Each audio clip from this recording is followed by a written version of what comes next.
Quantum Consciousness Conversations in the Metaverse, taking the next quantum leap, brought to you by PureEsperanza NFP.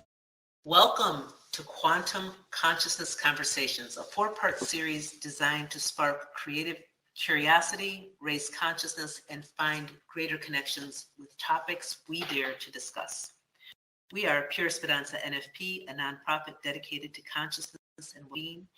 Learn more about us in our description links below.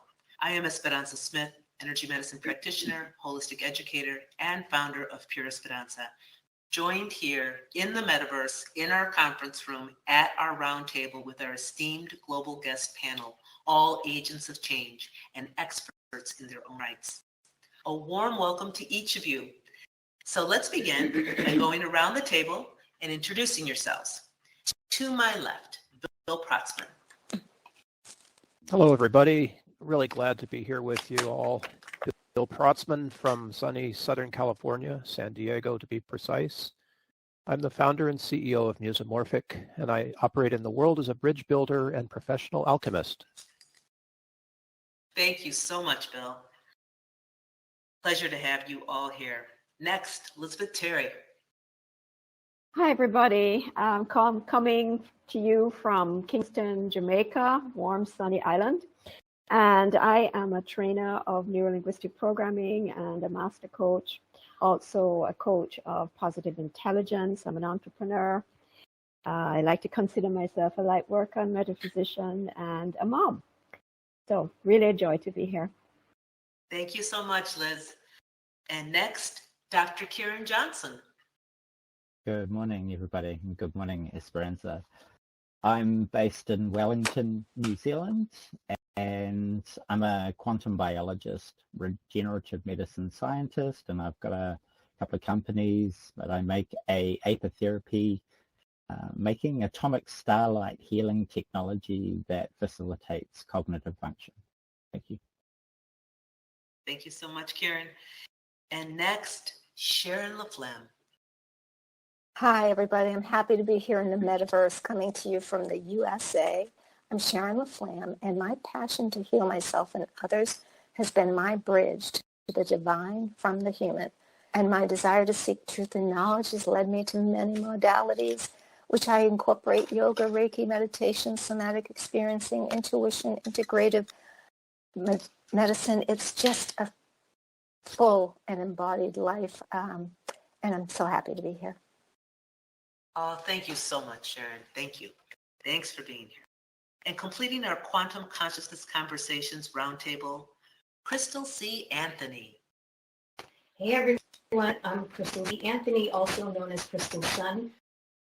I am a 432 Hertz singer, songwriter, and healing frequency producer. I'm also founder of Level Up Your Frequency. It's a pleasure to be here today. Oh, thank you so much. It's wonderful to have you all here. Okay, so we'll get right into our second series here. And these days, there are many ways to improve health. We've all heard about them, or more and more about integrative medicine, but just how far can we go? Let's stir the pot with this series topic, growing a new body. And let's take it to the next quantum level. So here we go. Our first question, can we heal our body? Let's start with you, Bill. Oh, absolutely. I come from a family with a long tradition of spiritual healing. And because of that background, a lot of it, which can be found in the wisdom literature of the world, I have to say a resounding yes. There's just so many places throughout history where healings of the body have taken place. Just finished an amazing book called Letting Go by David Hawkins, where he describes many of his physical healings, his restorative healing, sight, hearing, a whole bunch of things that are sort of out of the medical realm right now, but it's possible. So yeah, I'm a big believer in this. Thank you. Thanks so much, Bill. And again, we're here to be sharing our perspectives and allowing ourselves to embrace new ideas, new perspectives, and hearing from everyone here that we also find more wholeness in our thoughts and our thinking and expansion of consciousness. Next, we'll go to you, Liz. Mm-hmm. Wow, this is a great question. And as a person that has been involved in metaphysics through my spiritual side of my own development, I have to say with a resounding yes. I really do believe in the mind-body connection.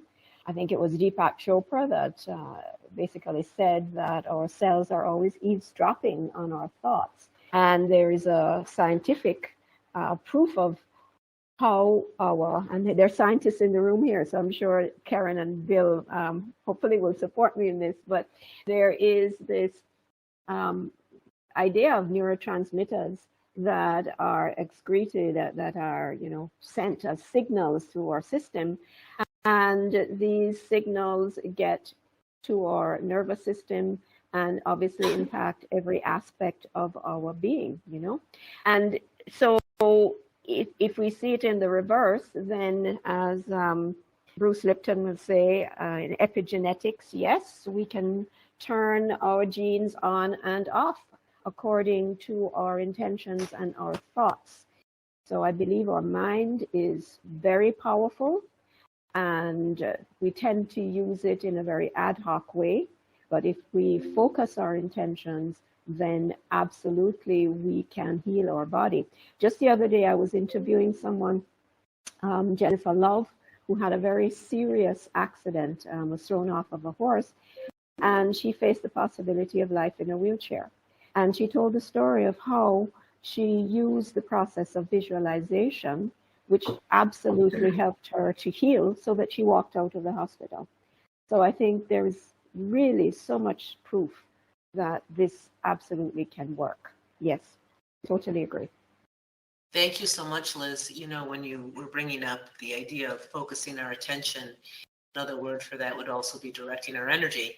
So, whether we're talking from a scientific side or the spiritual side, as our ancestors knew, there are just so many components that lead us to this direction of the ability to heal our bodies. So I love the fact that you brought up Deepak Chopra and Bruce Lipton, and perhaps some of our listeners and viewers out there will also have looked at some of their work, and even some here from all of you, because all of you also have so much to offer and so many insights.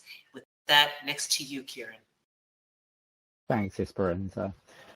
Look, the body is miraculous, and the ability to heal is such a natural part of our daily lives.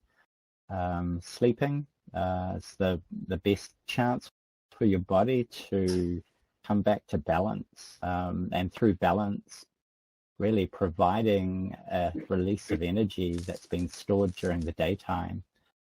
And I've just kind of been astounded really by the kind of research that I've done over the past 23 years, that our ability to break down cells back into CO2 and water using, you would say it's the power of the Holy Spirit. It's a hydroxy radical system. It can remove the old cells from our bodies and really allow that whole cycle of cellular death and regeneration. It's called senolytics, but it's phenomenal. It really means that damage in our bodies can be removed, and we have the joy to be able to get up in the morning and feel refreshed and start again the next day. So our bodies are designed to heal themselves. Yep. Thank you, Keryn. Truly, truly miracles. Okay, and next to you, Sharon. Oh, thank you. And thank you to everybody. I love your answers.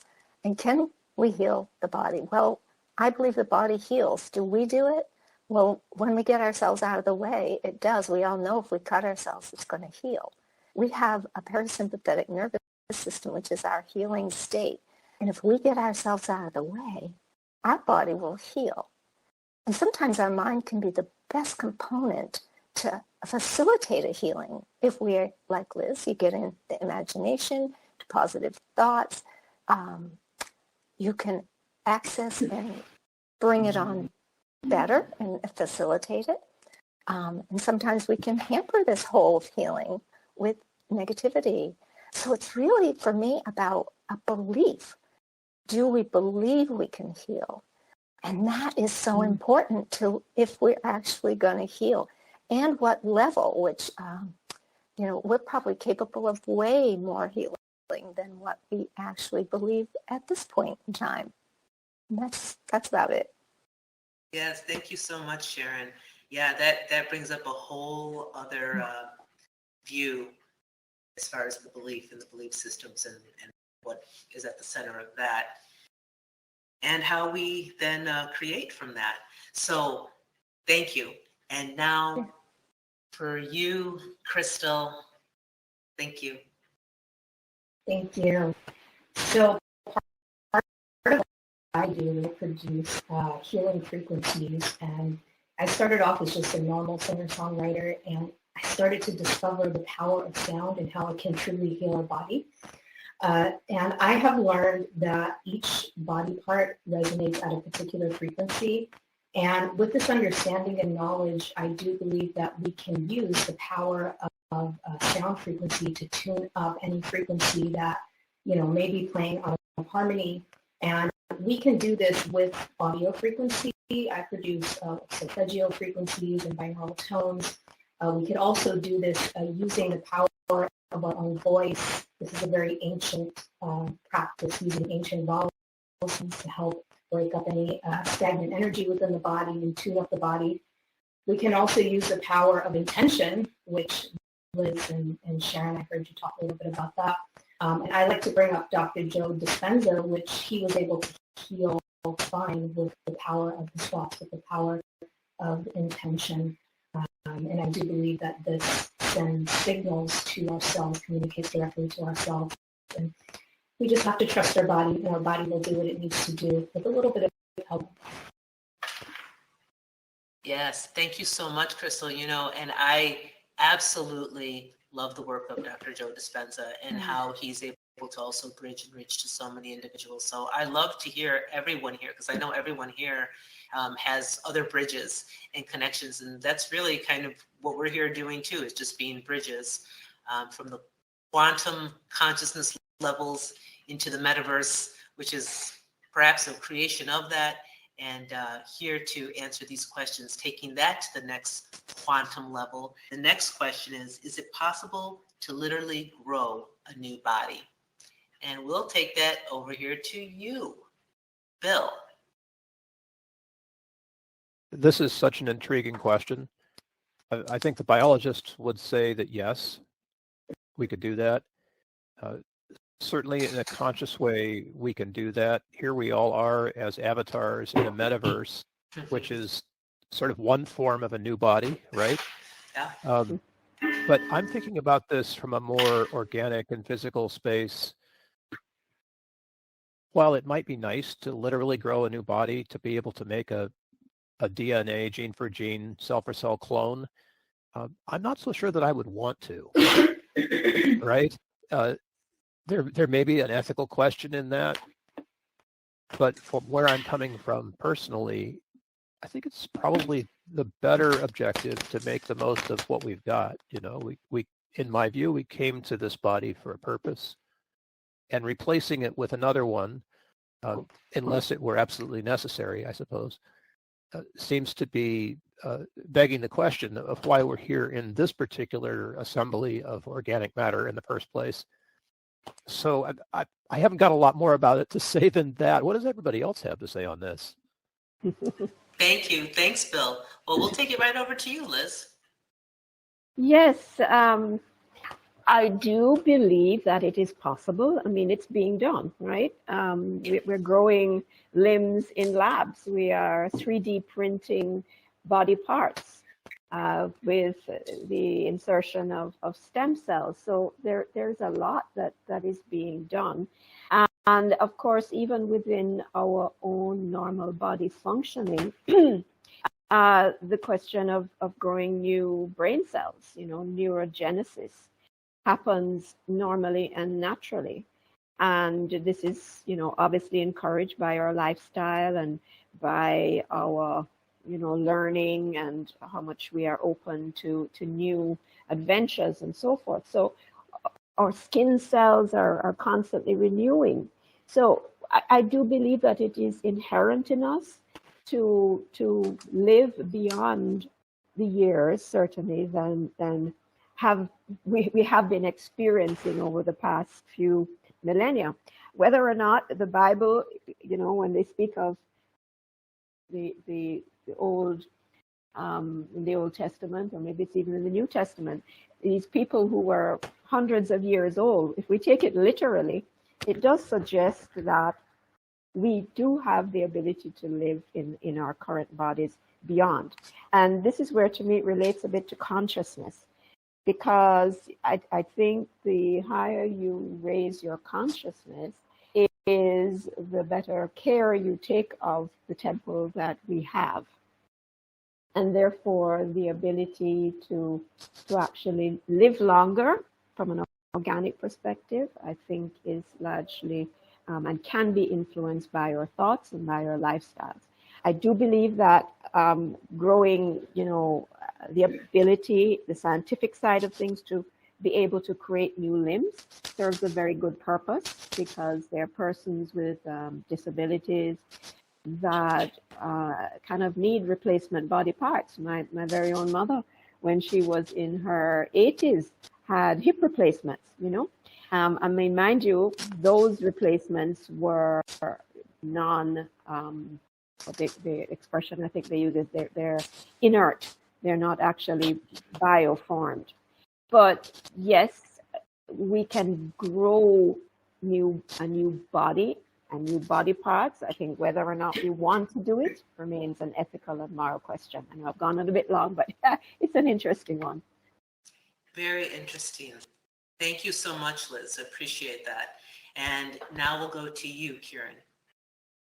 Yeah, my take would be a little bit different. I would really kind of start to consider the light body that is within us, and how to grow the light body using and understanding these kind of unseen parts of ourselves.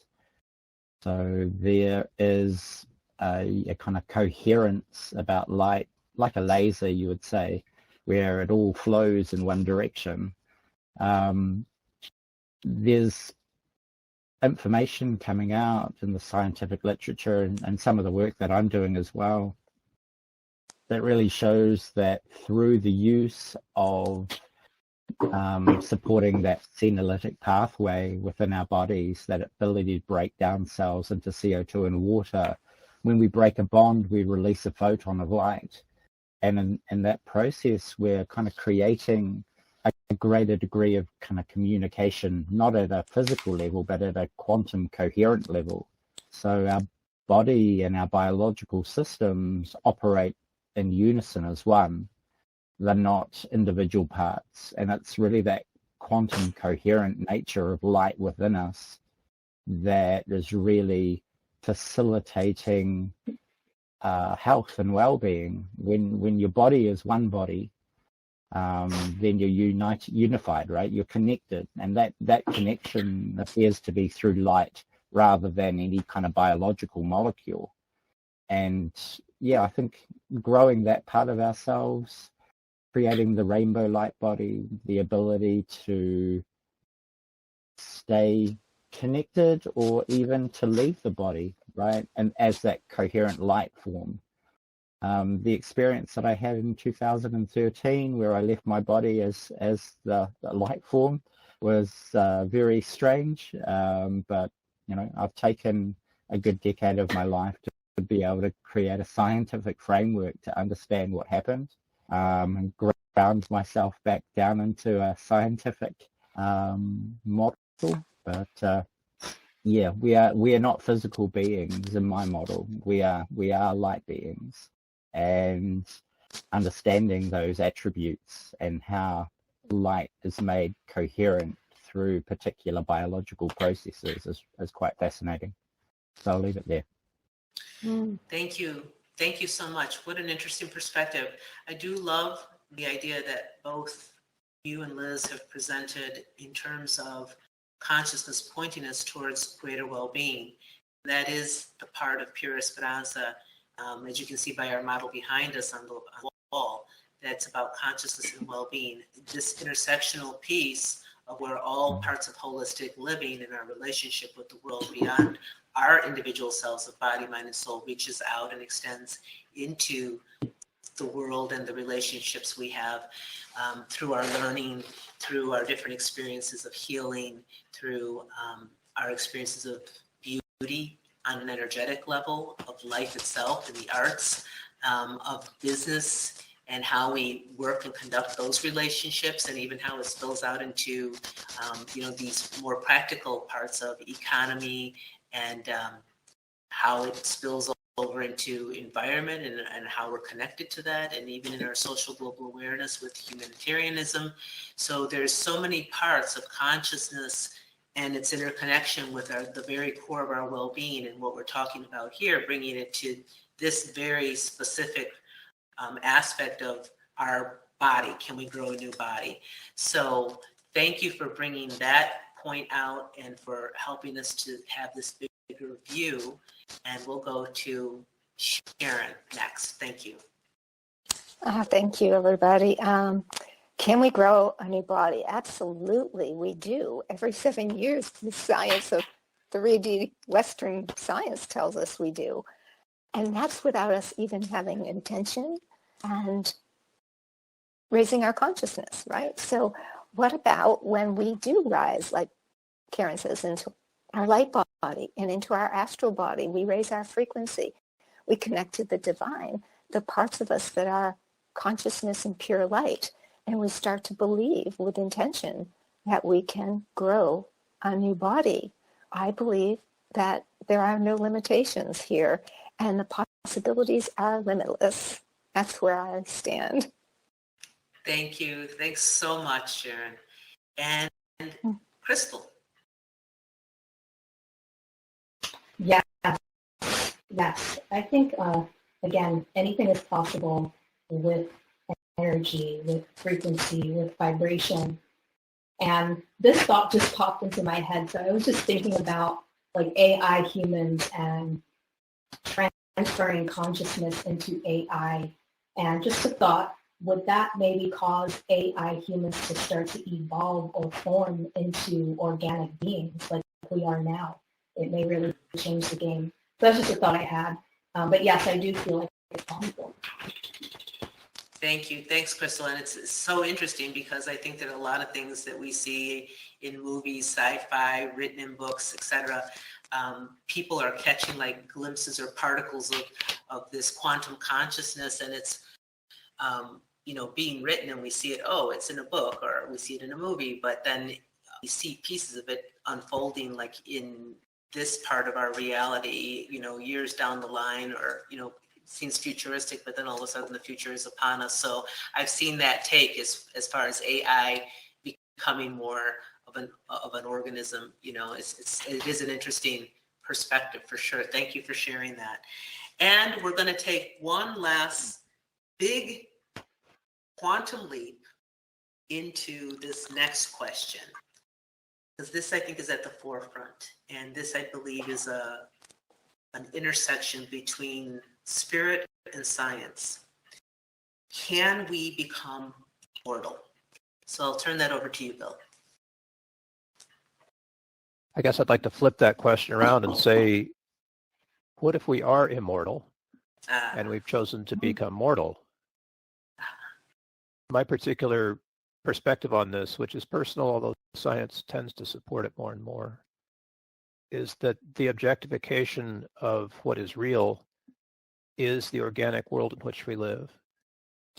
And the quantum gravity scientists tend to look at that as sort of a reduction of various holograms. So we're living in this three-dimensional hologram that is, if you were to cube or square it, you would get to reality, whatever that might be. Mathematically coherent reality if you follow the math, I guess, in their point of view. So I tend to go with that. You know, here we are in this organic world as a kind of reduction of the giant weave that is consciousness, or whatever we're calling it, the quantum weave, as mortal beings. What is it that they like to say? We're spiritual beings having a physical experience. Mm-hmm. That tends to resonate for me. Thank you. Thanks so much, Bill. And Liz. Mm-hmm. Thank you, Esperanza. Yes, I was listening keenly to Bill, and I'm sort of on the page with him there, because I do believe we are actually immortal from a consciousness point of view. And we've sort of squeezed ourselves into this mortal body, if you will, to have this experience here in this 3D matrix in order to expand and grow our consciousness. So my perspective is that we actually are already immortal. We can perhaps extend the life of our organic selves through the new technology, through raising our consciousness. But referring also to what Dr. Keryn said in answer to the previous question, you know, there is this light body that we have, and that aspect of us is, in my view, immortal. So we are already. Thank you. Thank you so much, Liz. And now to you, Keryn. Thanks, Esperanza. Immortality is such a strange concept, because it's almost like infinity, right? It's this kind of mathematical aspect of it just continues. And if you look at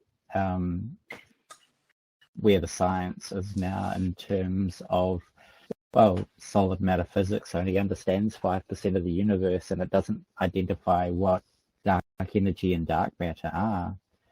And so when your science of the material gives you a misconception, a framework to use that's actually not correct, right?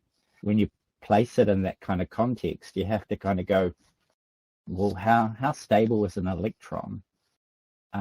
Well, electrons were around 13.8 billion years ago, were they?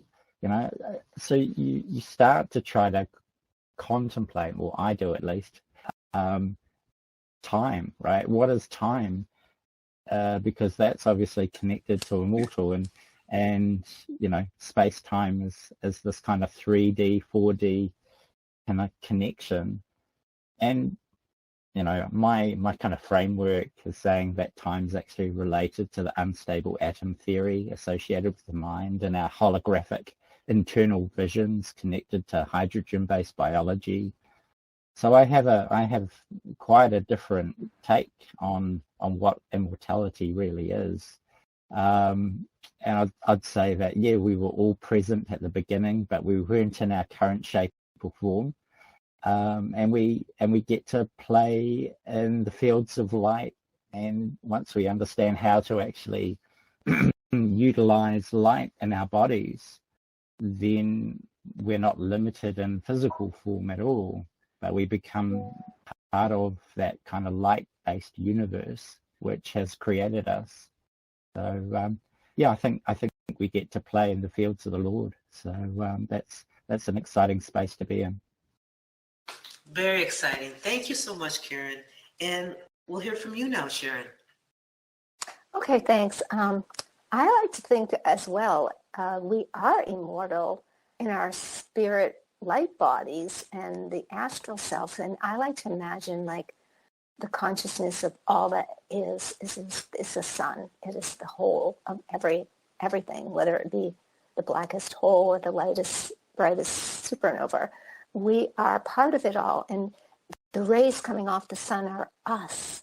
And our ray has chosen to come into this three-dimensional heaviness space-time continuum. So will our bodies last in this space-time continuum under its carbon-based organic matter? I think I'm going to leave that to it is yet to be decided. Yes. Yes, questions with open-ended answers. Thank you so much. And we'll hear from you now, Crystal. Yes, I have to agree with everyone so far. We are immortal. We truly are. But it's our vessels that are programmed. And I feel that, I wonder, is there a way to program our current vessels, to become and believe that it is immortal? I believe that it's possible. It's definitely possible. And of course, I have to bring up the fact that I do believe that it's possible through the power of thought, intention, the collective consciousness, frequency, vibration. So a lot would really need to change in order to create that immortal reality. Thank you. Thanks, Crystal. Thanks, everyone, for sharing. It was just such a thoughtful conversation. And again, thank you all for being here in the metaverse, embarking on these new pioneering frontiers and all the future holds. So with that, we'll end this second part of our series. And it is our hope that we have stimulated new ideas and a deeper connection with life as we know it and the possibilities beyond. Let's take that quantum leap where science, ancient wisdom, technologies, and spirituality converge in the quantum streams of consciousness. Join us and subscribe to our PureEsperanza YouTube channel. Follow us on LinkedIn and Twitter. More information on becoming a community collaborator, check out our website at pureesperanza.org. And for all of our esteemed guest panel here, the links will be below as well, so you can check out their services and their offerings here in these streams of consciousness. Thank you all for being here.